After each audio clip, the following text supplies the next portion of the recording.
Muchas gracias, William. Muy buenas noches a todos. Saludos, Nancy, también desde aquí para saludarte y muy buenas noches a todos los presentes. Hoy abordaremos un tema clave en el fortalecimiento del control interno en las organizaciones públicas y privadas. La evaluación del ambiente de control según el marco COSO 2013 en el contexto actual de entornos híbridos y remotos de trabajo. Como sabemos, el ambiente de control es uno de los 5 componentes del marco COSO 2013 y representa los cimientos del sistema de control interno. Comprende aspectos como la integridad y los valores éticos, la estructura organizativa, la asignación de autoridad y responsabilidad y el compromiso con la competencia. Sin embargo, con la evolución hacia modalidades de trabajo híbridas y remotas, muchas organizaciones han experimentado transformaciones profundas en su cultura, en la supervisión directa, en la comunicación entre niveles y en los mecanismos de control interno. Frente a este nuevo escenario, resulta fundamental reflexionar sobre cómo evaluar la solidez del ambiente de control, cómo adaptar los enfoques de auditoría y control y qué riesgos emergen o se acentúan en esta nueva realidad organizacional. Es por eso que tenemos a un ilustre expositor que nos acompañará durante estos pocos minutos que nos quedan aproximadamente una hora con nuestro colaborador de esta noche, Carlos Delgado, gerente senior PwC Perú Risk Consulting y Forensic Service. Carlos Delgado es gerente senior de la práctica de Risk Consulting y Forensic de la Oficina de Perú y posee amplia experiencia en consultoría en Perú en proyectos de gestión de riesgos y forenses. Los proyectos en los que ha realizado trabajos en el área de riesgos estuvieron orientados, entre otros, a los siguientes aspectos: implementación de modelos de gestión integral de riesgos, riesgo operacional, prevención de fraude. Asimismo, ha realizado trabajos en riesgos asociados a los modelos de prevención de delitos de corrupción, alineados con la Ley 30424.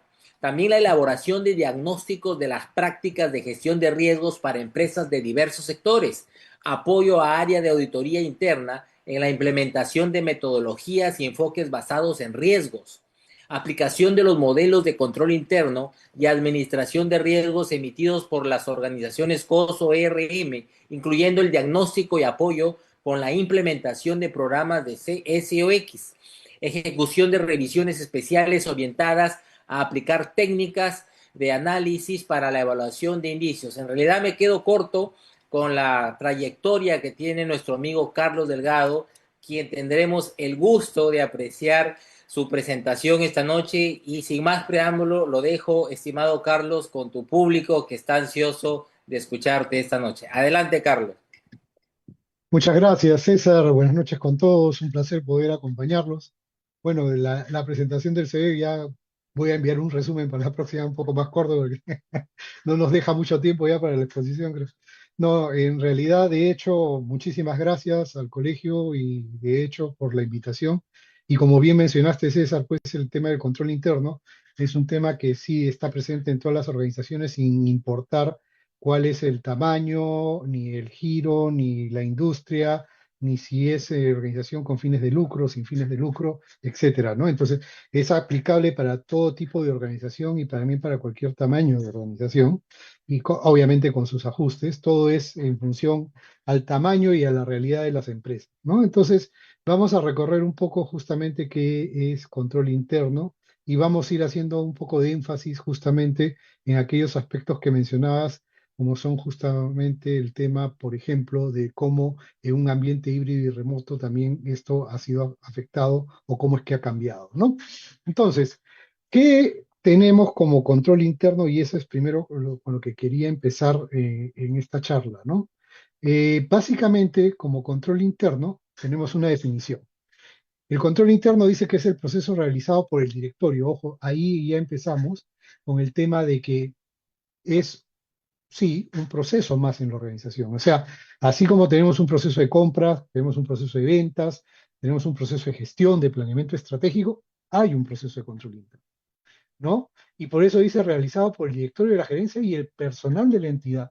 Y está diseñado para brindar una seguridad razonable, siempre el tema de seguridad razonable, no absoluta, con respecto al logro del objetivo, ¿no? Es decir, me ayuda a tener algunos mecanismos que me permiten, pues, mitigar riesgos que estén asociados al logro de los objetivos, pero obviamente esa gestión de riesgos no me da la seguridad absoluta del logro de los objetivos, pero por lo menos sí me acerca a tener ese tipo de enfoque con el cual, pues obviamente me permite direccionar recursos de la organización en tiempo, en personas, etcétera, hacia los riesgos más críticos y poder mitigarlos de esa manera.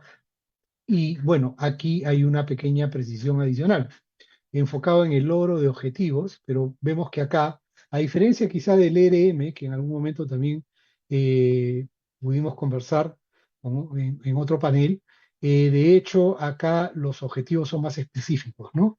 Hablamos de objetivos operacionales, objetivos de información y objetivos de cumplimiento. Entonces, a colación, digamos, de esta definición, lo que podemos resaltar es que es un proceso que está enfocado a lograr objetivos, que lo ejecutan las personas, brinda seguridad razonable y, como les decía, es flexible en general porque es adaptable a la estructura de la entidad y esto puede ser, pues, obviamente, como ven, adaptado a cualquier nivel de la organización, ya sea a nivel entidad, subsidiaria, una unidad de negocio o un proceso en particular inclusive, ¿no? Como vemos, el control interno inclusive evoluciona y la primera versión sale en el año 92, emitido por la organización COSO, ¿no? Y como mencionó César en la introducción, pues tiene varios componentes que cubre varios aspectos que empiezan desde el ambiente de control y de ahí van bajando hasta lo que son, pues, elaboración de riesgos, el control interno, perdón, las actividades de control, información y comunicación y monitoreo. Todo esto se estructura en estos 5 componentes y a la vez de los 17 principios que están orientados justamente a ayudar al directorio o a la dirección a mejorar el control de la organización y proporcionar, pues, de hecho, al directorio de herramientas para supervisar, ¿no? Entonces, el rol, como ven ustedes, del directorio es responsabilidad y seguramente Nancy en la charla anterior también les comentó acerca de las responsabilidades que el directorio tiene dentro de los principios de gobierno corporativo, de ahí es que sale el comité de auditoría y definitivamente ese comité de auditoría, al ser un órgano colegiado del directorio, pues tiene esa obligación y esa responsabilidad de supervisar a la gestión y dentro de los temas que supervisa la gestión está el tema de control interno. ¿Pero por qué? Porque obviamente la organización tiene objetivos y lo que interesa es saber, bueno, de todos los temas que pueden ser adversos a la organización, cuáles son esos que son más críticos, que están vinculados al logro de los objetivos que nos hemos trazado, y obviamente esos que son más críticos son los que estamos, pues, más interesados en gestionar, mitigar para lograrlo, y esos son los que se denominan los riesgos, ¿no? Los riesgos más críticos, los riesgos más relevantes. ¿Ok? De hecho, entonces, como les estaba comentando, el control interno está enfocado y tiene, digamos, la forma de un cubo de Rubik, ¿no? Ese cubo que parecía un rompecabezas. ¿Por qué se asemeja al cubo de Rubik esta representación, digamos, del control interno? Porque lo que trata de decirnos es justamente que todos los componentes que están en la cara frontal, que son los 5, están interrelacionados con los objetivos y son aplicables a todos los niveles de la organización. Y viceversa también, ¿no? En todos los niveles de la organización se puede aplicar todos estos componentes y seguramente también los objetivos son transversales a todos ellos. Entonces, cualquier tema que impacte en alguno de los componentes que esté faltando puede afectar a alguno de los objetivos o los tipos de objetivos o alguno de los niveles dentro de la organización o la estructura que tenga la entidad, ya sea a nivel de división, unidad operativa, procesos, etcétera. Lo que dice el marco de control interno es que cuando nosotros tenemos un marco de control interno, todos los componentes y principios deben estar presentes y funcionando a la vez. No es que yo estoy, pues, por ejemplo, muy fuerte en evaluación de riesgos, pero no tengo ambiente de control. Imposible que yo pueda decir que tengo un buen control interno si es que no tengo todos los componentes entonces funcionando. O que tengo un buen ambiente de control, pero de repente no tengo buenas actividades de control, o de repente, no sé, la información y comunicación no lo tengo presente, no. Ahí definitivamente no hay control interno. Entonces, desde esa perspectiva, vemos que todo está interrelacionado, pero también vemos que el sistema de control interno entonces parte desde la perspectiva de objetivos, pero en estos objetivos que tiene la organización hay tres categorías. Estas categorías son los objetivos operativos. Normalmente los objetivos operativos son los objetivos que decantan de los estratégicos, ¿no? Es decir, si la organización tiene un objetivo estratégico de incrementar su participación del mercado en ventas por XX% durante los próximos 5 años. Eso puede ser un objetivo estratégico de alto nivel que efectivamente la organización puede estar buscando. Pero para poder lograrlo, esto tiene que bajar y tiene que bajar a los distintos niveles de la organización. Y obviamente, por ejemplo, si lo vemos así, entonces si quiero crecer XX% de participación de mercado en lo que es ventas, entonces, de hecho, la primera área que va a tener una meta específica por año va a ser el área de ventas. Y va a decir de los productos que tenemos o de nuestra cartera de productos, necesitamos vender tanto el año uno, tanto el año 2, tanto el año 3, para poder alcanzar ese porcentaje de crecimiento que estamos buscando. Pero obviamente el área de ventas no lo va a hacer sola. ¿Qué pasa? Necesitamos los productos. Y si son productos que fabricamos, necesitamos metas de producción. Y esas metas de producción probablemente también tengan que tener en el área de producción cuánto de volumen tenemos que producir para poder abastecer a ventas y que ventas pueda hacer justamente su función y colocar esos productos.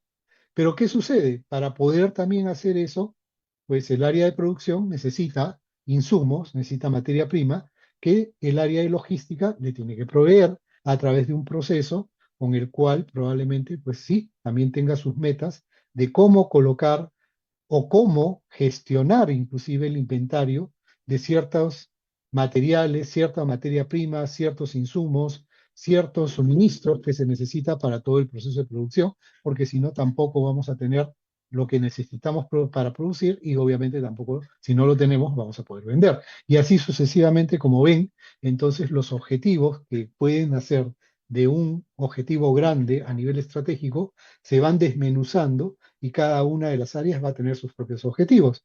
De hecho, todas las áreas de soporte también, porque de alguna manera recursos humanos también podrá tener, si vamos a incrementar producción, vamos a incrementar ventas, probablemente vamos a necesitar personal, personal para el área de ventas, personal para el área de postventa, porque de repente al colocar más productos vamos a necesitar un mejor soporte, porque si no los clientes van a estar insatisfechos y probablemente no me voy a comprar más.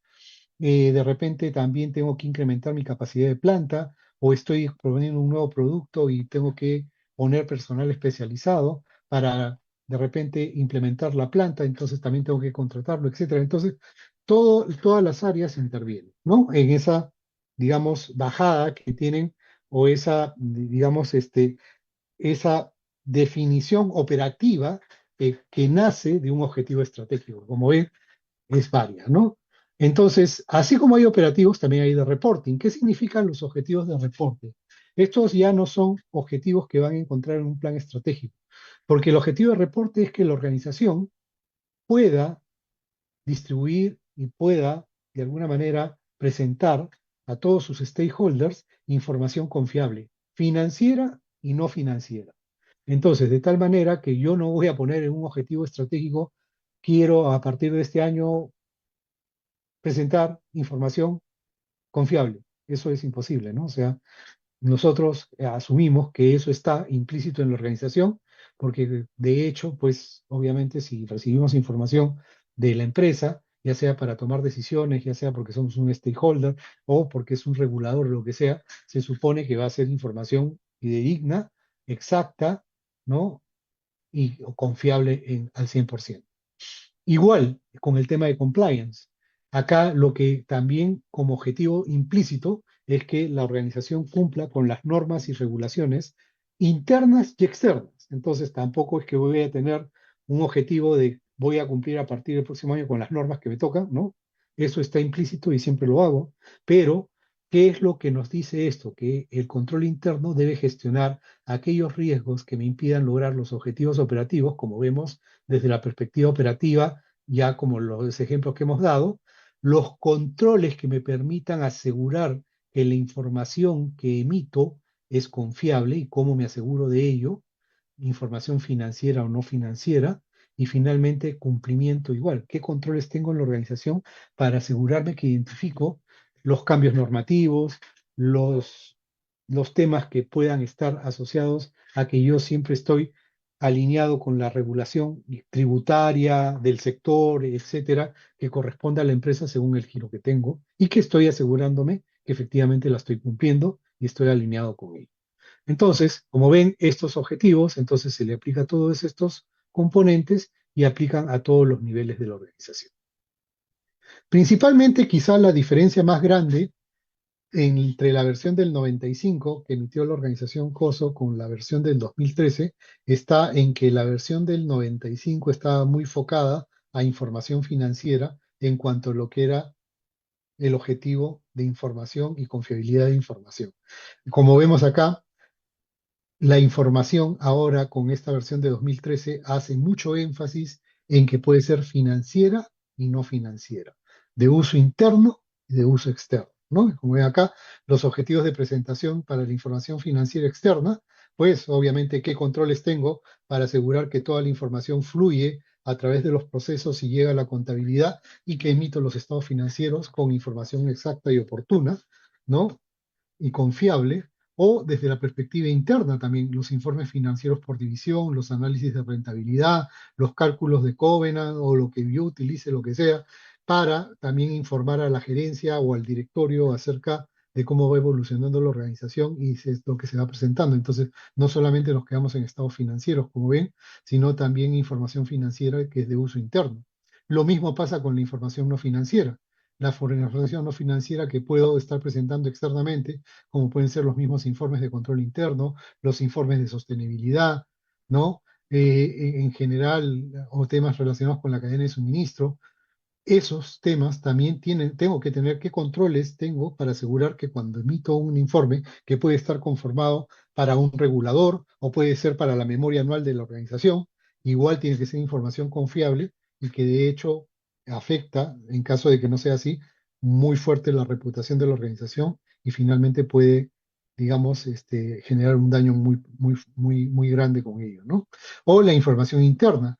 ¿Cómo hago, ¿no? El uso de activos, la medición de satisfacción de clientes, los mismos presupuestos de venta que voy monitoreando mes a mes, por ejemplo, para tomar decisiones si llegamos al presupuesto o no? Toda esa información de uso interno que sirve para monitorear, para tomar decisiones, también tiene que ser confiable y tiene que estar sujeta de controles. ¿Qué controles? Bueno, son los que están en estos 5 componentes y en estos 17 principios, que conforman no los controles en sí, sino el marco sobre el cual desarrollamos los controles, ¿no? Y que vamos a ver en los próximos slides uno a uno, ¿no? Entonces, por ahora nos quedamos que son 5 componentes, que son el entorno de control, la evaluación de riesgos, las actividades de control, información y comunicación, las actividades de monitoreo, que se descomponen en 17 principios, que son los que vamos a ver. Siempre el marco de control interno empieza con el ambiente de control. El ambiente de control es como decir la base sobre la cual, pues, si no tengo este ambiente de control, difícilmente yo vea que vayan a funcionar los controles que defina en los procesos, los procedimientos que finalmente estén en los procesos y que finalmente los usuarios tienen que ejecutar. ¿Por qué digo esto? ¿Por qué? Porque, por ejemplo, si ustedes ven los principios, el primero que hay, que la organización demuestra un compromiso con la integridad y los valores éticos. ¿Cómo lo vemos esto plasmado?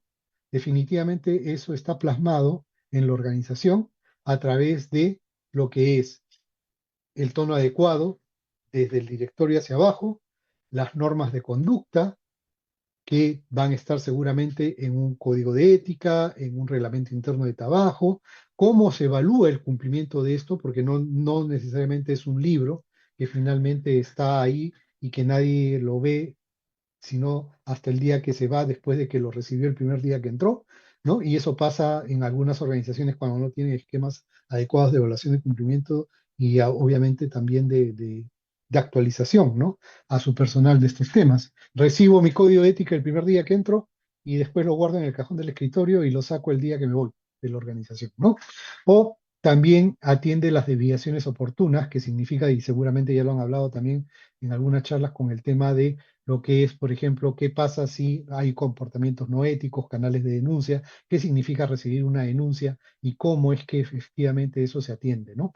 Y ahora, por ejemplo, esos temas son más importantes, sobre todo cuando estamos, por ejemplo, en un entorno híbrido y de trabajo remoto también. ¿Por qué? Porque definitivamente los temas que pueden ser ahora alcanzables a través de herramientas y canales que la organización pone a disposición en general de todos sus stakeholders, ya no necesariamente está en el hecho de que yo tenga que hacer una llamada de teléfono o tenga que ir con una persona a quejarme, sino que puedo tener canales de denuncia que pueden estar en la página web, que pueden tener correos electrónicos donde yo me puedo comunicar, ¿no? Y obviamente las normas de conducta también van a definir qué comportamientos van a tener los empleados o en general los miembros de la organización con respecto a cómo usar los canales que la organización brinda para hacer su trabajo, ya sea de manera híbrida o manera remota.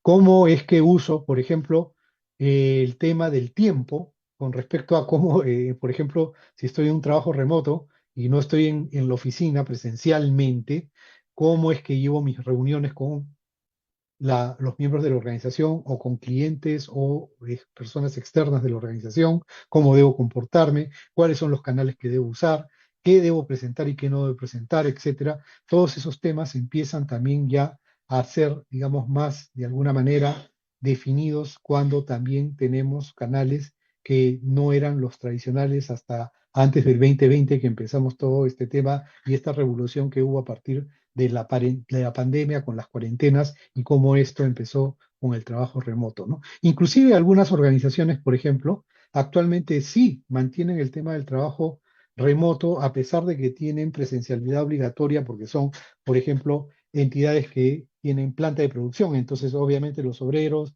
y la gente que estaba involucrada en el proceso de producción no va a poder hacer trabajo remoto, pero sí mantienen varias áreas de soporte en trabajo remoto.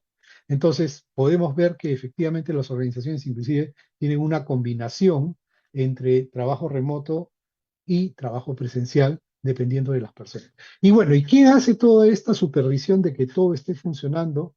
Pues desde de la forma en que se espera, el directorio. Y eso lo tenemos en el siguiente principio, que es el principio 2, ¿no? Donde dice pues que el directorio demuestra primero no depender de la gerencia, es decir, es independiente a la gestión y por lo tanto puede supervisar su desempeño y obviamente también el desempeño del control interno que aplica la organización para justamente gestionar los riesgos que efectivamente pueden afectar el logro de los objetivos, ¿no? Pero obviamente el directorio establece esas responsabilidades a través de su reglamento, puede constituir un comité de auditoría para ello, ¿no? Para delegar a ciertos directores y no al directorio en pleno esa función y obviamente hacerle un seguimiento más de cerca.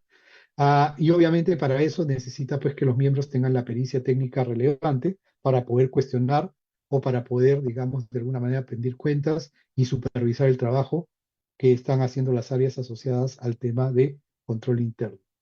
Y de hecho, todo eso se puede ver de mejor manera si es que un directorio tiene independencia y obviamente los miembros tienen las capacidades suficientes para poder hacer esa labor de supervisión. Obviamente con esa supervisión que hace el directorio, ¿no? La gerencia estructura las líneas de reporte y responsabilidad y obviamente la estructura que necesita la organización para poder funcionar en línea con los objetivos que se ha trazado. Entonces, ¿dónde vemos reflejado eso? A través de la estructura organizacional, el organigrama, ¿no? ¿Qué líneas de reporte? ¿Cómo asigna y limita la responsabilidad y la autoridad? Desde la perspectiva, inclusive, con esa combinación que les dije, ¿no? qué hacen las personas que trabajan presencialmente, cómo es que se tienen que definir los canales y las líneas de comunicación y los reportes para las personas también que están en un entorno remoto, ¿no? O en un entorno híbrido. Cómo reporto, cómo también debo comportarme, qué disponibilidad debo tener, etcétera, etcétera, ¿no? Entonces, de hecho, estos temas tienen que estar normados, tienen que estar definidos, como ven desde el principio, en un ambiente de control. En general, el cuarto principio tiene que ver también en cómo la organización se asegura que tiene las personas adecuadas con las capacidades adecuadas, porque finalmente, por más que yo defina controles, si las personas que los tienen que ejecutar no tienen las capacidades técnicas o las habilidades para poder ejecutarlos, el control no va a funcionar y compromete su efectividad, ¿no? Entonces, también, si no tengo valores, también me los puedo saltar. Si no hay supervisión del directorio, imagínense. Si no están claras las líneas de responsabilidad de lo que tiene que hacer uno, si no tengo en la empresa personal con las habilidades y las capacidades necesarias, no hay forma de que los controles funcionen, ¿no?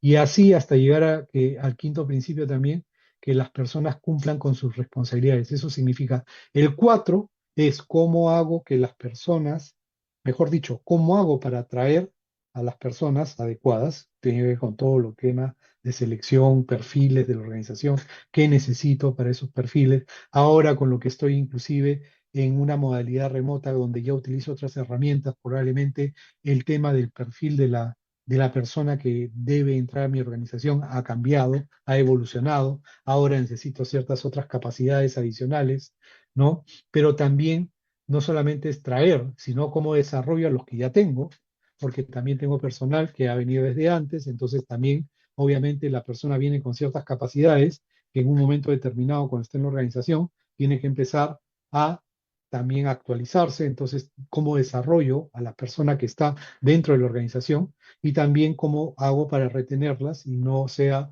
un problema para la organización después que la gente clave que desarrolló, que preparó, ya se va a otras organizaciones y pues obviamente la curva de aprendizaje otra vez tiene que repetirse con otra persona nueva, ¿no? Pero adicionalmente a eso, así como desarrollo, atraigo, etcétera, cómo después se rinde cuentas de las funciones y responsabilidades que se espera de esas personas.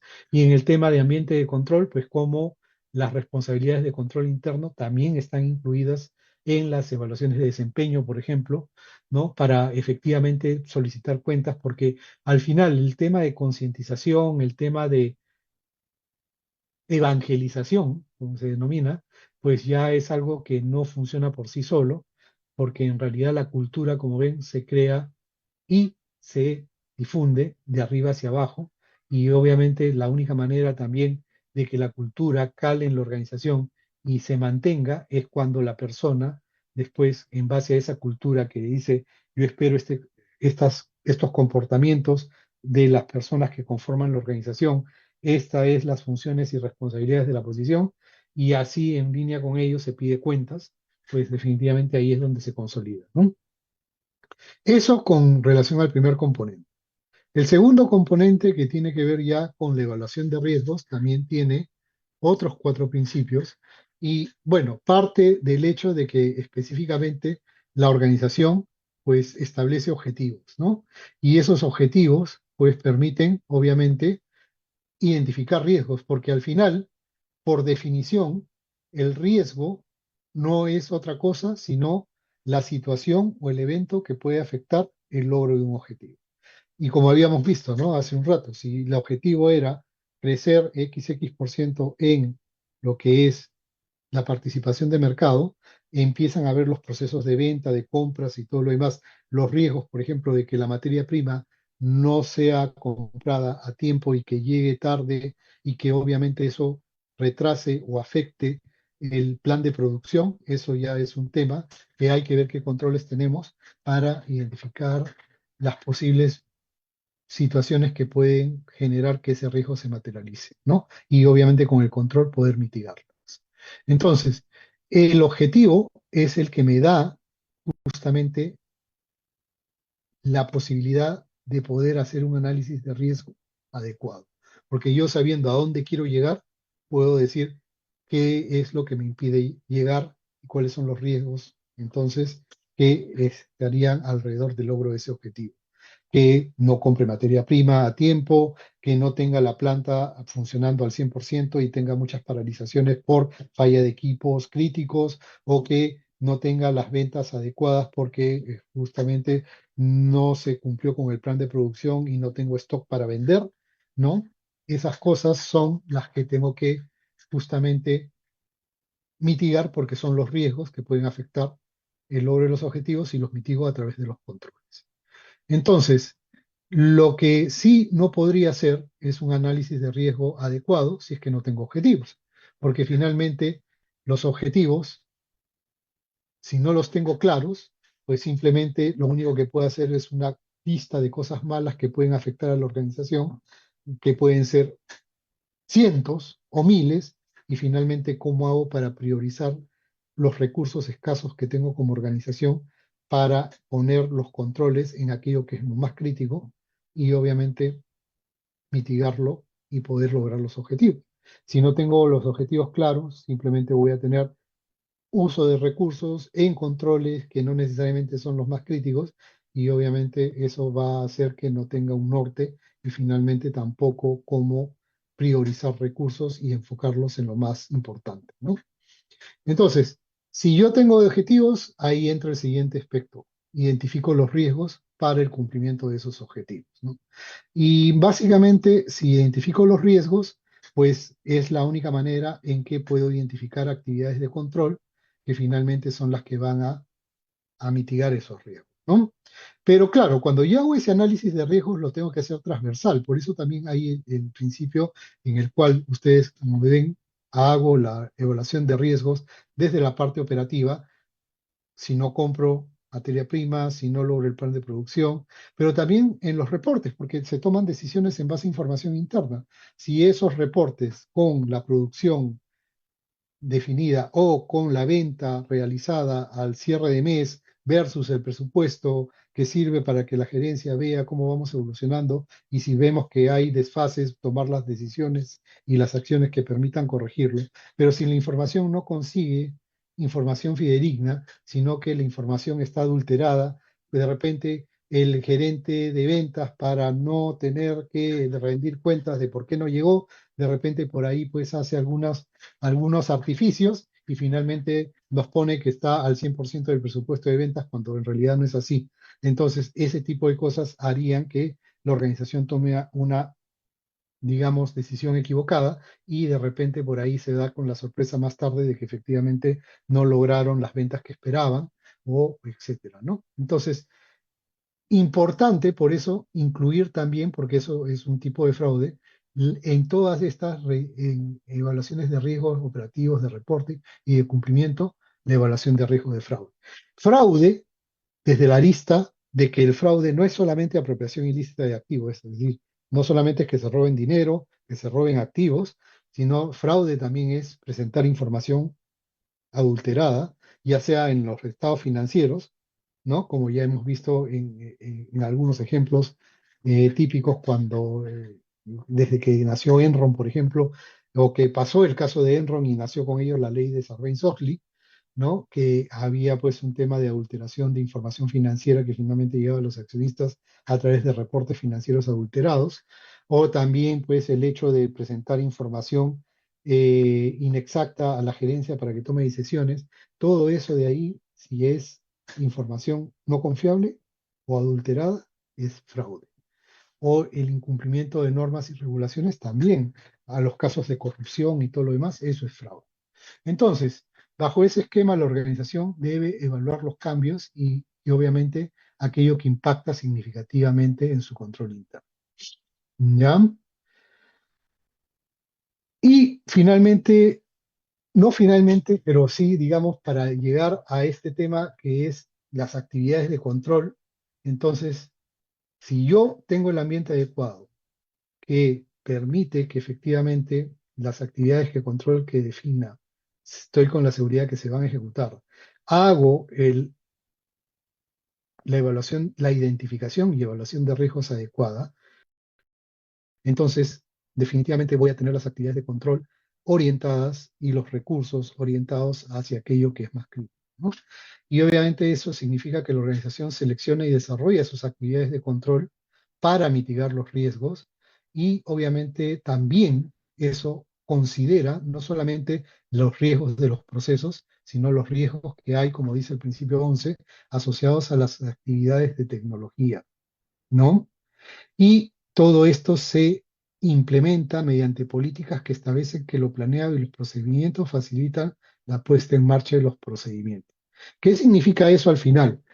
En general, las políticas y los procedimientos, pues la política es el qué se debe hacer y puede estar escrita o no, es decir, los lineamientos de alto nivel, ¿no? Aquello que define que tiene que haber, por ejemplo, un niveles de aprobación cuando las compras sobrepasan a un nivel, se necesita la aprobación de un nivel tal que puede ser, por ejemplo, el gerente de compras. Si el monto es mucho más arriba, de repente el gerente de división. Si es más arriba, el gerente general. Y si es muy importante el monto, podría estar involucrado hasta el director, ¿no? Pero eso es lo que está como el qué. Ahora, el procedimiento es el que establece el cómo. Ah, ok, pero ¿cómo es que vamos a establecer esos niveles de aprobación, esos niveles de supervisión?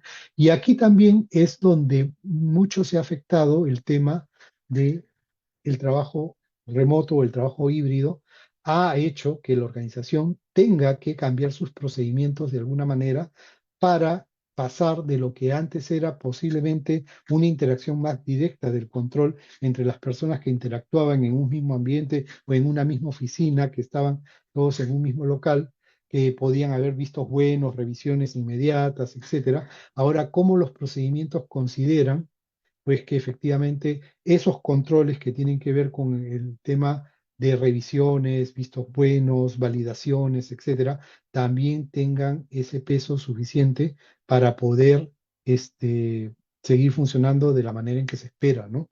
Porque de alguna forma, cuando esto recién empezó, por ahí es donde los procesos pues se debilitaron un poco y empezaron a haber ciertas situaciones de fraude porque ya no había el mismo nivel de seguimiento y de monitoreo como el que había antes de. Las organizaciones sí tardaron en adaptarse, algunas todavía están adaptándose porque no todas pues empezaron en el 2020 con los procesos soportados por un EDP de clase mundial o lo que sea, sino que algunos también en organizaciones más pequeñas tuvieron que adaptar procesos manuales a un entorno híbrido, ¿no? Y ahí es donde finalmente también tenemos un poco el tema de por qué estar, estar viendo constantemente cómo van funcionando estos procedimientos y estas políticas que finalmente son los que definen cómo funcionan nuestros procesos en la organización. Y esto solamente se cumple si es que tengo una cultura adecuada, porque si no tengo una cultura organizacional adecuada que se traduzca en un ambiente de control adecuado, lo que diga esto es papel, ¿no? Y la gente lo va a hacer de otra manera probablemente o no lo va a hacer simplemente, ¿no? O lo va a saltar o va a haber riesgos de fraude, etcétera, ¿no? Materializado. Las actividades de control, como ven, pueden ser de distintos tipos, preventivas, detectivas, manuales, automatizadas y controles de monitoreo gerencial. Obviamente, lo que más ha sufrido y lo que ha tenido que evolucionar en un entorno híbrido de trabajo remoto es esta parte de acá, ¿no? Esto prácticamente es imposible de realizar si es que tenemos a alguien que está trabajando en un entorno remoto para poder hacer algún tipo de control, que antes eran, por ejemplo, todo lo que era validaciones, revisiones, vistos buenos, muy posiblemente en organizaciones pequeñas, no tan automatizadas, esta parte normalmente de las revisiones, etcétera, validaciones eran manuales, ¿no? Y vistos buenos que se realizaban sobre papeles, probablemente que ya ahora es un tema que o han evolucionado o de repente inclusive el proceso todavía no se ha adaptado del todo y es posible que todavía tengamos algunas debilidades en nuestro proceso en esta parte con respecto a lo que son los controles, ¿no? Que no significa que el riesgo se va a materializar, sí, pero está latente la posibilidad, ¿no? Porque podemos confiar justamente en el ambiente de control, en los valores éticos, etcétera, pero acuérdense del triángulo del fraude, ¿no? Que si se da la oportunidad, se da la necesidad y la persona tiene la motivación, de todas maneras va a pasar, ¿no? Entonces es cuestión de tiempo. Y como decía, el tema de controles es importante. ¿Por qué? Porque de hecho, ahora, sobre todo en este trabajo remoto, entonces lo que más está digamos, soportando los procesos son los sistemas. Y los sistemas deben tener controles dentro de la aplicación y controles generales. ¿Qué significan los controles dentro de la aplicación? Todos esos controles que están en el aplicativo para validar la información que ingreso, para que yo pueda dar los vistos buenos, etcétera, ¿no? O sea, lo que va dentro de la secuencia del proceso. Si yo genero una orden de compra, el control en la aplicación, ¿qué me da? Que cuando yo genere la orden de compra, seguramente va a un flujo de aprobación, donde entra según el monto el gerente de compras, ese después pasa a controles donde se coloca la orden de compra y finalmente eso queda para que alguien le haga rastreo a través del sistema a la orden de compra para que después toda la del pedido que se haga esté cumplido por el proveedor al 100% y recién poder facturar, etcétera. Todos esos son controles de aplicación. Pero esos controles de aplicación dependen de controles generales. ¿Qué significan los controles generales? Son los que se aplican a la infraestructura, a la seguridad y al desarrollo y mantenimiento de los sistemas. Entonces, si yo tengo una aplicación que obviamente ve, por ejemplo, el tema de niveles de aprobación de la orden de compra, que no pueda, digamos, el proveedor facturar hasta que no me haya atendido el pedido, y si no, el sistema no permite registrar la factura y obviamente pagarla. Todos esos temas, si yo no tengo, por ejemplo, temas de seguridad en la base de datos de manera adecuada, ok, el sistema no lo permite, pero alguien puede entrar a la base de datos, modificarla y hacer que de repente por ahí cambiar algún dato y decir, no, sí hay, por ejemplo, atención al 100% y por lo tanto se puede pagar la factura. ¿No?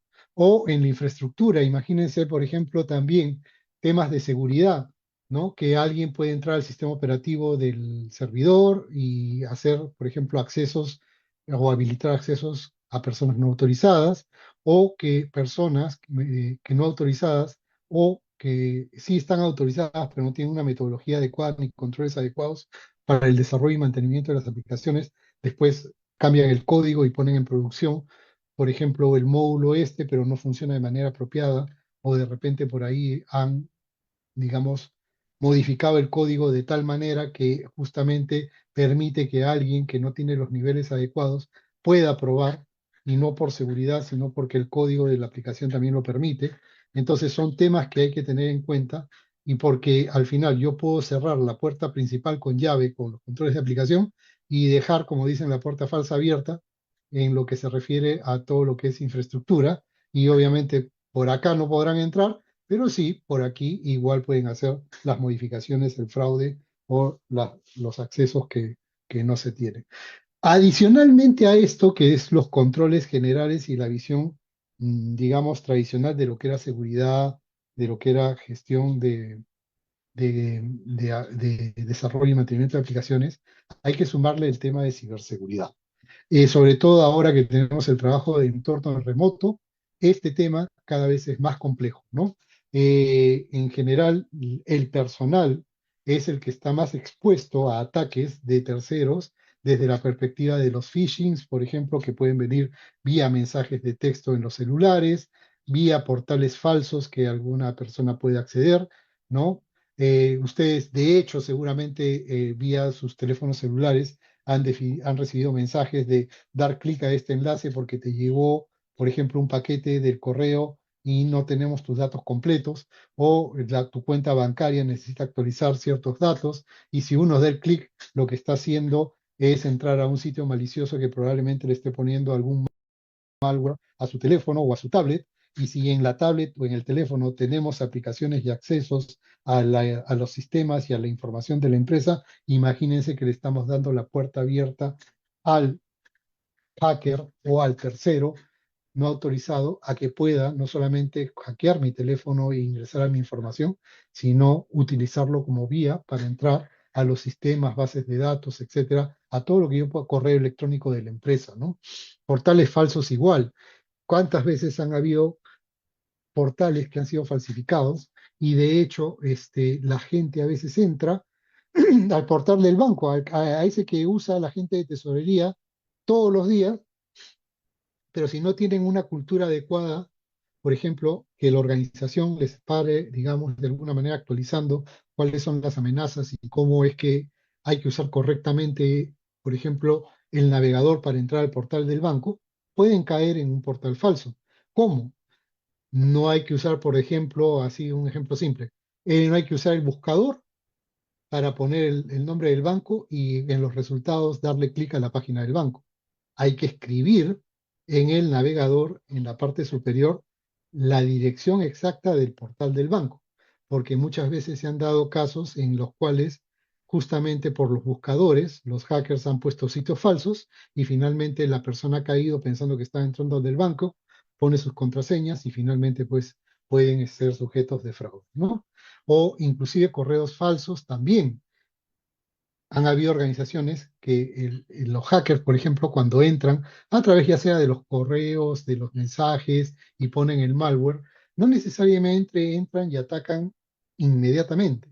Lo que hacen es de repente entrar, sí, y empezar a estudiar a la organización, a empezar a estudiar, por ejemplo, ven correos, ven correos y de repente si la persona que pudieron hackear el correo es alguien de tesorería, ve cómo recibe instrucciones de pago y finalmente estudian la forma en que se envían los correos y es más, en algún momento van a generar un correo que parece que viniera redactado por alguien de la interna de la organización, de esos que recibe de la persona de tesorería todos los días para hacer pagos, de la misma forma redactado que aparentemente viene de la misma persona que siempre le envía, pero le cambian una letra y la persona no se da cuenta. Y obviamente con eso están recibiendo de repente una instrucción falsa de pasar un pago a una cuenta determinada que finalmente desvía los fondos y se perdió el rastro. Entonces, todos esos temas hay que tener en cuenta y sobre todo el hecho de cómo generar esa cultura también dentro del personal para que el mismo personal que es la puerta de entrada a la cual los hackers obviamente van a buscar, tenga, digamos, ese nivel de preparación y de concientización para no caer en estos tipos digamos, de ataques, ¿no?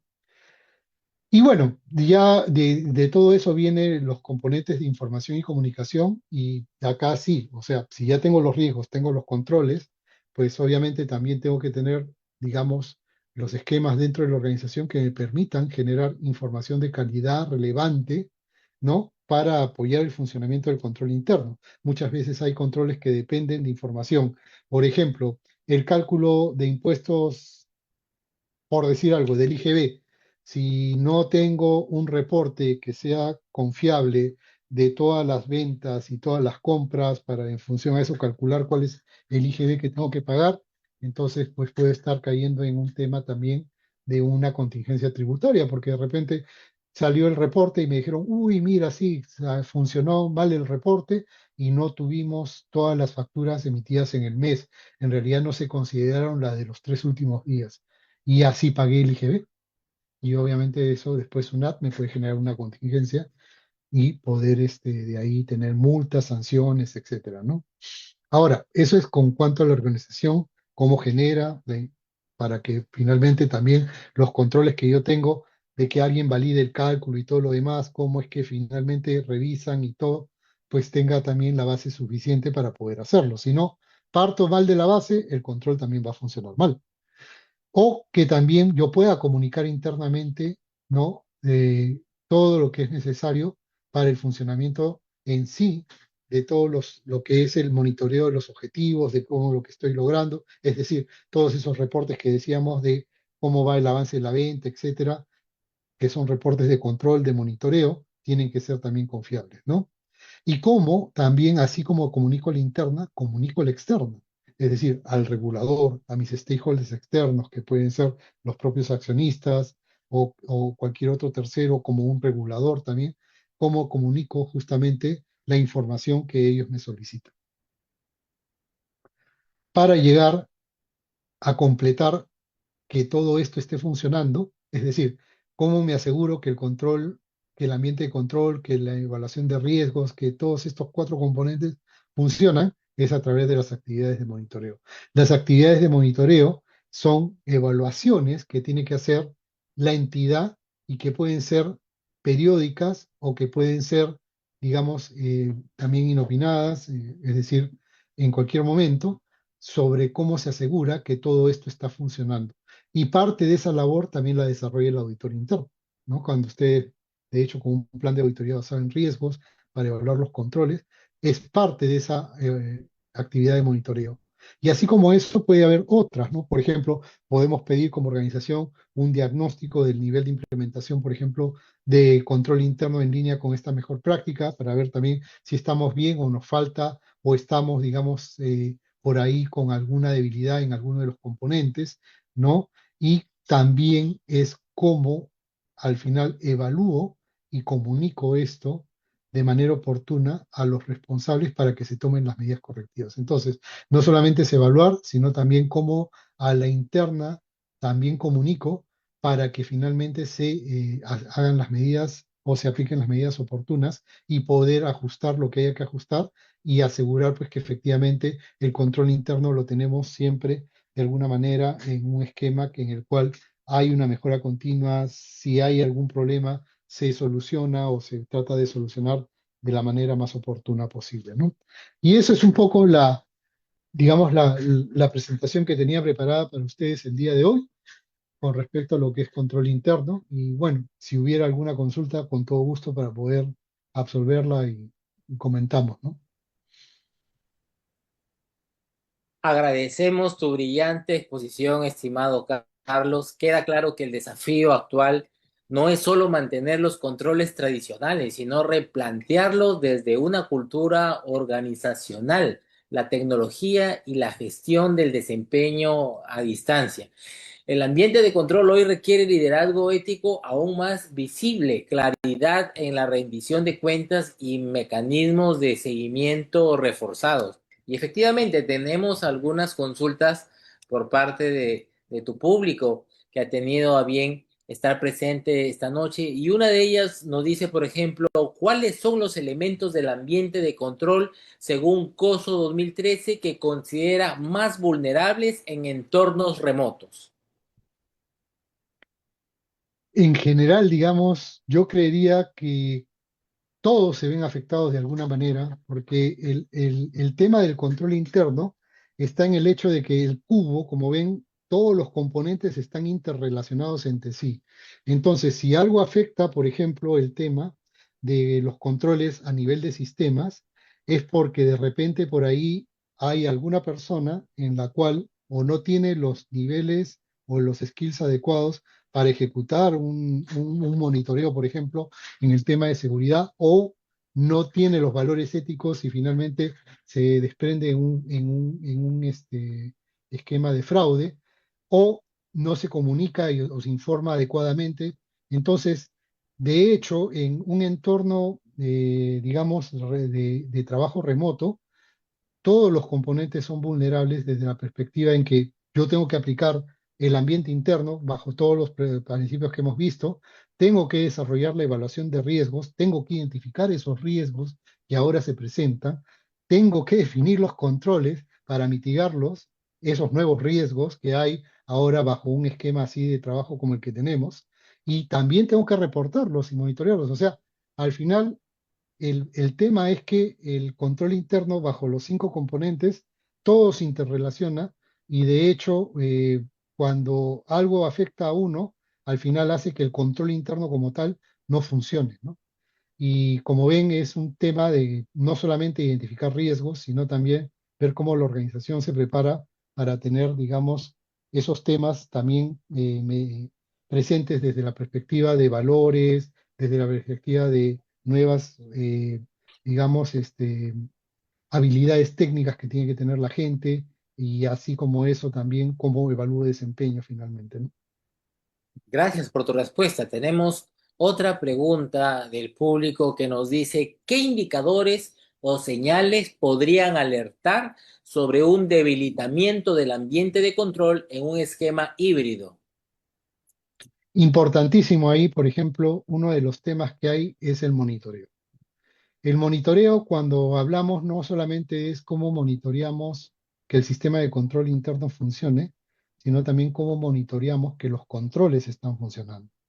Y uno de los temas importantes ahí y a desarrollar, sobre todo Si hablamos ya de la perspectiva que nos trae, que es un poco la auditoría interna, es la auditoría continua. La auditoría continua, ¿por qué? Porque es justamente la forma de meter indicadores en los procesos o el monitoreo continuo de riesgos, llamémoslo, porque al final, si lo hace el auditor interno, es auditoría continua. Si lo hace el agente de riesgo, son los KRIs, ¿no? Pero al final, digamos, es cómo me alerta ese indicador de que mi proceso está fallando, ¿no? Y que mis controles están fallando. Un ejemplo típico, si yo, por ejemplo, tengo algún tema de fraude en precios, yo puedo poner un indicador en el proceso para que me alerte si hay problemas de precios, si alguien está moviendo los precios de alguna manera no autorizada o finalmente se está dando descuentos no autorizados. ¿Y cómo puedo meterlo? De repente un indicador de rentabilidad por producto, ¿no? Entonces, si mis productos no están llegando a la rentabilidad debida, y obviamente las ventas sí se están dando, es porque o hay precios o hay descuentos no autorizados y los controles que tengo para eso están fallando. Tengo la alerta, tengo que ir a buscar simplemente qué es, pero lo importante es definir esas alertas para que nos avisen de manera oportuna cuando los controles están fallando o no se están aplicando o se los están bypassando. Otra pregunta del público que nos dicen, ¿cómo puede la alta dirección mantener el tono desde arriba cuando los equipos ya no están físicamente presentes?